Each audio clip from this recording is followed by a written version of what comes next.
ఈ 5 లక్షణాలు మీకు ఉన్నట్లయితే మీకు యూరిన్ ఇన్ఫెక్షన్ ఉందా లేదా అని చెక్ చేయించుకోండి. Hi everyone, I'm doctor Vinod. సాధారణంగా మూత్రాశయ వ్యవస్థని 2 భాగాలుగా డివైడ్ చేయొచ్చు. పైన కిడ్నీలు ఉన్నట్లయితే కింద యూరినరీ బ్లాడర్ అంటే మూత్రాశయం ఉంటుంది. ఈ రెండింటిని కనెక్ట్ చేస్తూ 2 వైపులా యూరిటర్ అంటే మూత్రనాళాలు ఉంటాయి.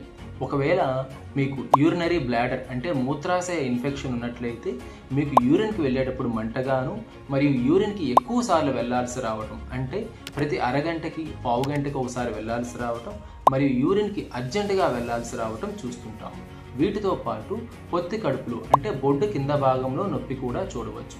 ఈ మూత్రాశయంతో పాటు కిడ్నీస్ కూడా ఇన్ఫెక్షన్ కనుక పాకినట్లయితే మీకు చలితో కూడిన జ్వరం రావచ్చు మరియు ఫ్లాంక్ పెయిన్ అంటే నడుముకు ఒకవైపున నొప్పి తీవ్రంగా రావచ్చు.